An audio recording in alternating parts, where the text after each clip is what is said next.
Hey, Brandon, you've touched on this before, but now that it's official, the Orioles have announced that, the 25% occupancy for games at Camden Yards, 11,000 or so fans there. What was your reaction to the news that it became official, and how much does that excite you and your guys going forward? It's huge for us. It's huge for our players, coaches.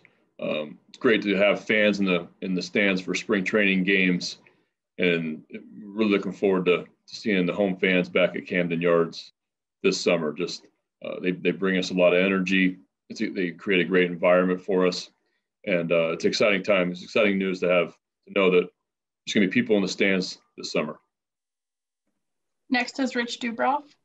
Well, on another subject, Brandon, Richie Martin, you had said could play this weekend. Number one, is he going to play this weekend? And number two, if you needed him, would 2 weeks be sufficient? 2 weeks of play be sufficient to prepare him for opening day?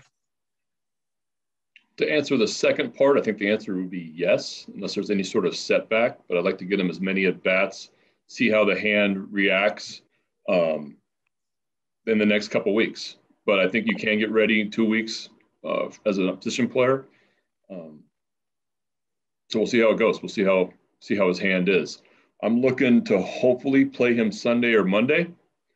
He's going to take some at bats tomorrow, and with the hand injury that he has, we're just going to see how he is the following day. So he is sort of day to day at this point. Next is Nathan Ruiz.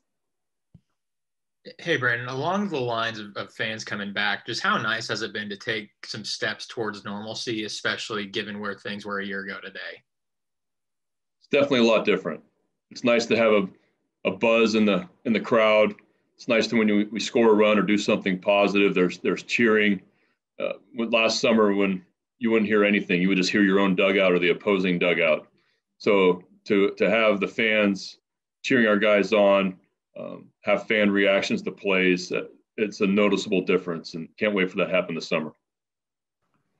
John Mioli.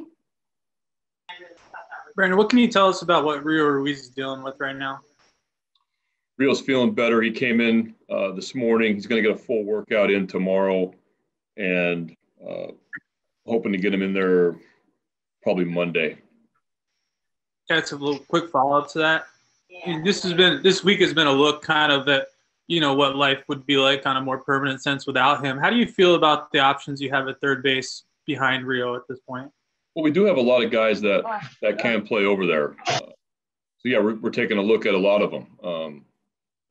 Val's going to play over there today. Bannon's been over there. Yomer Sanchez played a full year at third base 1 year with the White Sox. So we do have some options at third base. Next is Joe Trezza. Brandon, obviously you guys weren't here at the same time, but Nick Martinez retired today or announced his retirement today, and he meant a lot to this organization. Do you have any relationship with him, personal or professional? I don't. I've never met Nick. I remember Nick, I think it was in the South Atlantic League, 2003 maybe, coaching against him. I remember a young stud left-handed hitter. And then you kind of follow guys' careers when you coach against them. And I was so impressed with him way back then. And he's had an amazing career.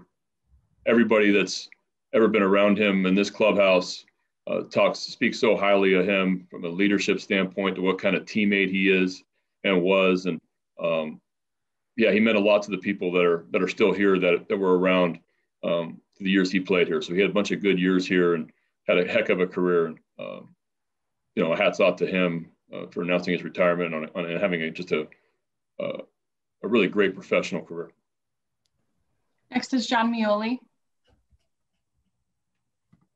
Brandon, your first spring here, John Means wasn't, the John Means that he became. He was kind of trying to hang on for a roster spot. How have you seen how he prepares for a season change or improve based on what he's become as a major league pitcher? Just getting older, understanding the ropes a little bit, understanding how to get ready. He's taken on a little bit more of a leadership role this year just because we're so inexperienced. we have a lot of young pitchers here. Some guys with their first major league camps.